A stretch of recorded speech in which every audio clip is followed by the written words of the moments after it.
Often, when I gaze into the heart of nature, I dive deep into the depths of my own desires.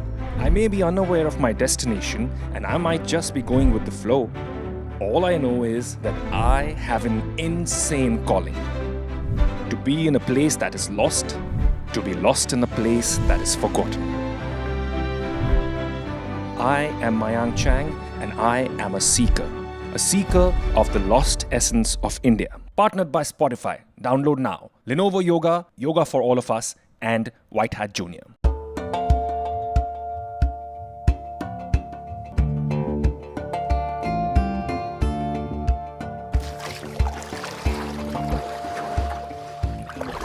I doubt there's a sound as soothing as the gentle splash of oars hitting the water.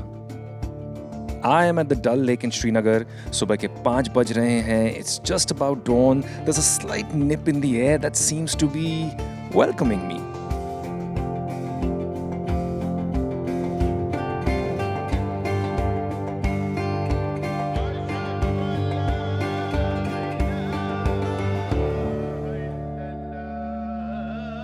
It's really early in the morning. The first light has just about hit the waters. The first azan is still reverberating through the air.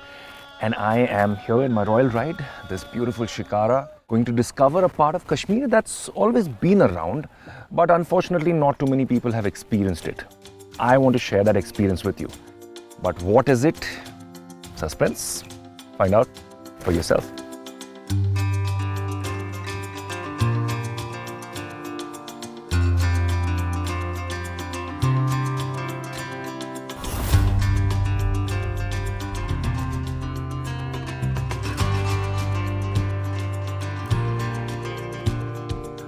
Surrounded by the Himalayas and conducted in the interiors of the Dal Lake, this floating Sabzi Bazaar is unlike anything that I have ever experienced.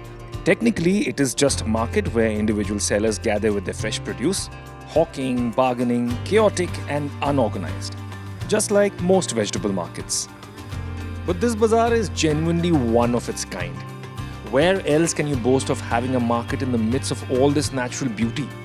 As I spend more time amongst the buyers and sellers, I begin to experience the sweet harmony, even in all this chaos. So we've all been to vegetable markets, right? And we know how noisy they can get.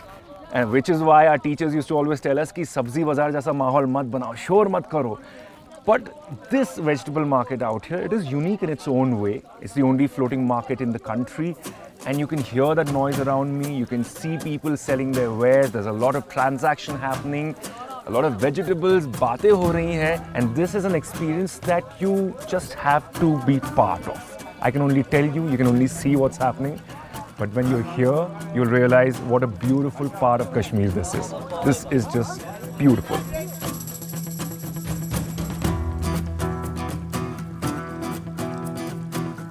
So I've got this super duper fresh lauki from the early morning market at Dal, and I really don't know how to cook, so पता नहीं मैं क्या करूँगा.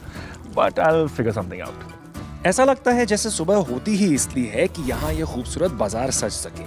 A market that gathers at dawn, and then, just like that, all the buyers and sellers are off to carry on with their day, speeding away in their shikaras into different corners of the Dal. This is the same place that 15 minutes ago, there was so much hustle and bustle, business, noise, people bargaining, buying. I bought some stuff myself, and watching all of this has kind of built up an appetite. मुझे भूख लगी है. And my boatman is telling me that just around the corner is a bakery which will be serving some really fresh bread right now. तो चलते हैं, पहले पेट पूजा, फिर काम दूजा.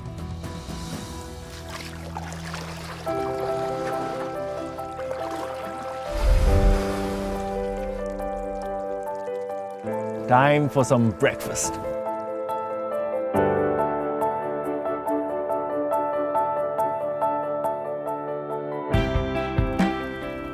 Ever heard of a bakery on water? Boggles your mind, doesn't it? But then again, Kashmir is full of surprises waiting to be explored.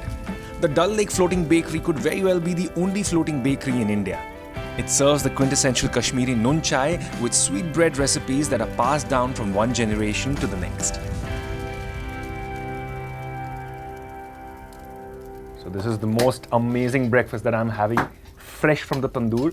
This is the Kashmiri Girda bread, a lot of butter and some amazing noon chai. Look at the color, pink.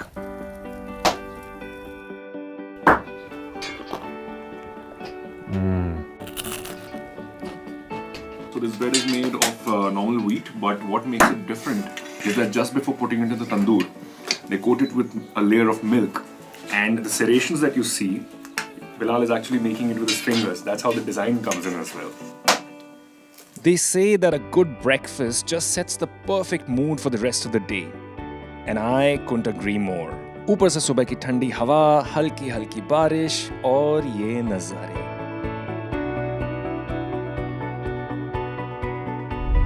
The unique floating market has been experienced, a wonderful breakfast has been had, and now I'm on to the next leg of my journey, Naranag. और दानिश क्या हाल है? आप ठीक है sir? बढ़िया sir ये लो sir, ये क्या है? इसकी क्या जरूरत है सर? क्या है, कुछ भी नहीं. Please sir. Naranag is 50 kilometers to the north of Srinagar, and it's a ride through the heavenly meadows and mountains of Kashmir. And for once, I can't decide what's more exciting, the destination or the journey. How about both?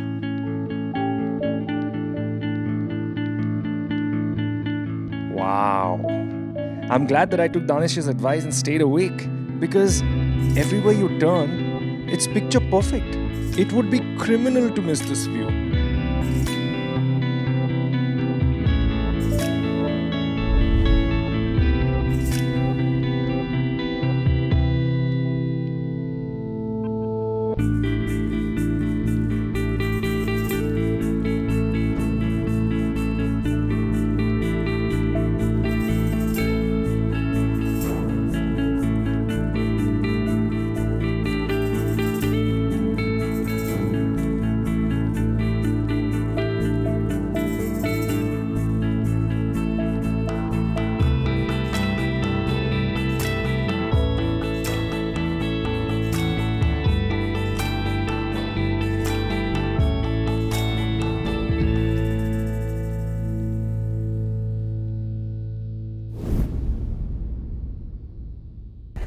Now that should be an interesting detour. I will get to know more about the world famous Kashmiri apples. I am excited.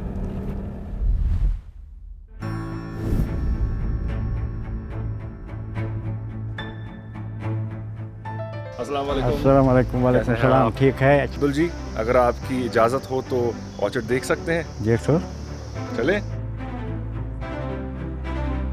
Remember Isaac Newton from your school textbooks? Isn't it remarkable how closely the history of an apple is connected with the discovery of gravity? Well, I seem to be gravitating towards the apples myself. If the apple shall not come to Chang, Chang shall go to the apples. An apple a day keeps the doctor away. ये तो सुना ही होगा. But in Kashmir, I think you should have many apples a day in breakfast, lunch and dinner, because these are the famous Kashmiri apples, renowned the world over.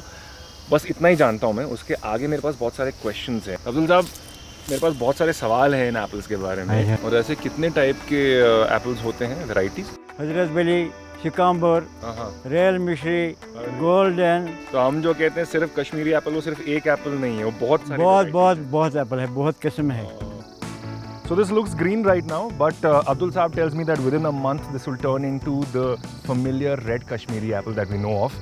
And that the Kashmiri apple is not just one apple. There are 15 different varieties of it. इस वक्त मेरे हाथ में the variety is called the delicious one. And even though it's not red yet, let me take a bite and find out whether it lives up to its name. Not red yet. It's very tasty. I love these unplanned stopovers, but in this part of the world, there's always something new for the explorer in me. Right now, back on track to the original destination, Naranag.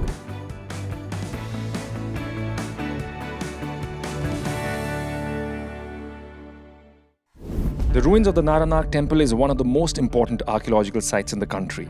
It's a cluster of temples facing each other at a distance of about 200 meters. With temples built in 3 groups, the complex is massive.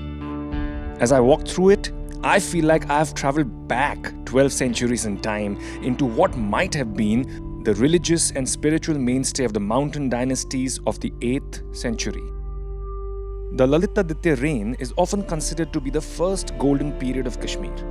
Architecture was at its peak, and along with Parihaspura and Martand, the Naranag complex may be considered the crowning glory of the skill and patronage towards arts.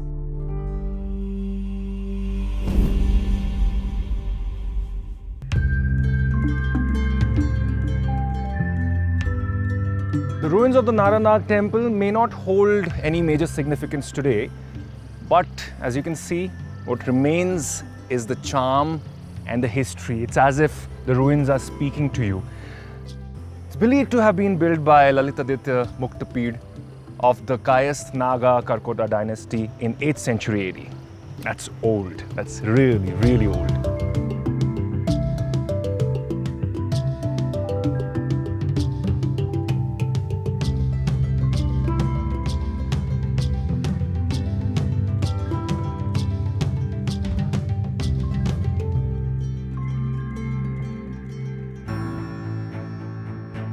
As I walk away from the ruins to get a glimpse of the complete temple complex, I realize that when you change the way you look at things, the things you look at change. A grand 8th century temple complex set in the lap of the gigantic Himalayan range. It's like experiencing the infinite.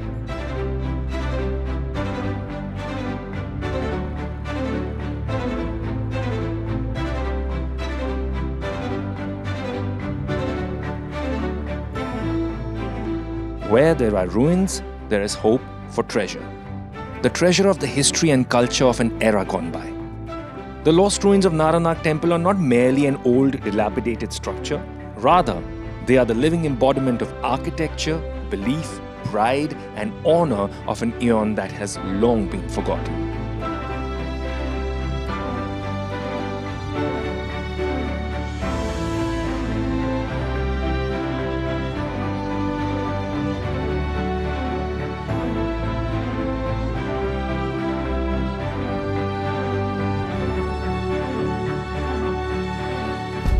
That was a fascinating experience at the Naranag ruins, but my appetite for adventure isn't yet satiated. And thanks to Danish, my journey is going to end on a perfect note because I've just been invited to his house for a feast of traditional Kashmiri Vazwan cuisine. I can't wait.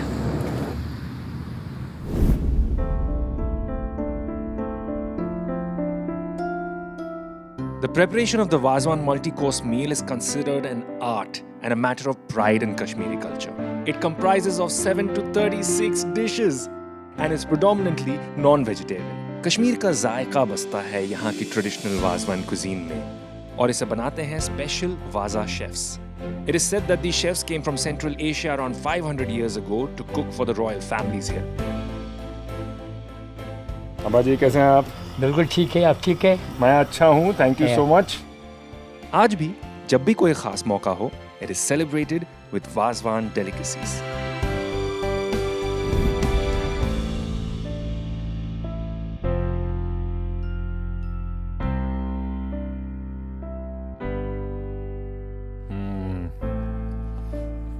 I would be lying if I said that I wasn't dying to try this cuisine. But I didn't want to dilute the experience by going to a restaurant. Because not everybody knows how to make this cuisine. And not every chef knows the secret spices that go into this complex meal. And I'm blessed that I'm invited to a Kashmiri house to enjoy this beautiful feast with my friends out here. What else could I ask for? This journey has been quite a revelation. Kashmir has a mesmerizing past and a heartfelt present. It is we who have forgotten about it. Because in reality, both the past and the present of Kashmir are alive and thriving. Right from my visit to the floating market at dawn to this moment under a setting sun, it's almost as if I've lived poetry today. A poetry that needs no words or pages. It just comes alive in the ruins and in our heartbeats. आज इतने surprises मिल रहे हैं कि लगता है जन्नत भी मांग लेता तो मिल जाती. स्पीकिंग ऑफ जन्नत, यही तो है जन्नत.